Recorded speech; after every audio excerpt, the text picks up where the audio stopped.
É importante observar que cerca de 20% do território nacional hoje são cobertos por unidades de conservação. E isso é de uma importância gigantesca para a sociedade brasileira como um todo. As unidades de conservação provêm uma série de serviços ambientais ou serviços ecossistêmicos. Elas asseguram ou contribuem para um clima melhor, para a manutenção de um regime de chuvas adequado, uma correta oferta de água tanto para as famílias, para o consumo doméstico, como para a agricultura, para a agropecuária, para a manutenção de espécies, de fauna, de flora, substâncias que, de fato, são base para medicamentos, para tratamentos médicos de grande importância e às vezes até que ainda sequer foram descobertos. O ecoturismo, além da importância que ele tem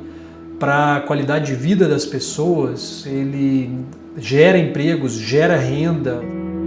Esse patrimônio enorme que a gente tem precisa de conservação. A gente está falando aqui de água, a gente está falando de qualidade do ar, a gente está falando das florestas, mas é muito mais que isso.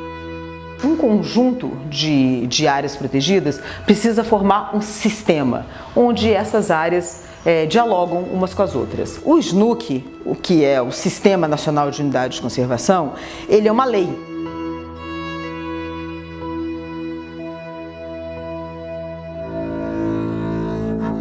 A questão é, a gente está vendo atualmente, especialmente no Parlamento Federal, uma espécie de vício de comportamento, com uma grande maioria de parlamentares usando o legislativo na defesa de interesses pessoais, comerciais e até familiares. A gente tem sendo discutidas no Congresso atualmente cerca de 30 proposições, isso numa estimativa bastante modesta, que ameaçam a existência de unidades de conservação. Pontualmente, a maior ameaça que nós temos é o projeto de lei do deputado Toninho Pinheiro, de Minas Gerais, que prevê caducidade dos instrumentos legais que criaram a unidade de conservação se em 5 anos o Estado não indenizar os proprietários que tiveram suas terras transformadas em unidade de conservação. Nós sabemos realmente de proprietários que têm problemas, que estão há anos esperando uma indenização, mas sabendo, por outro lado, que a intenção do deputado não tem nada a ver realmente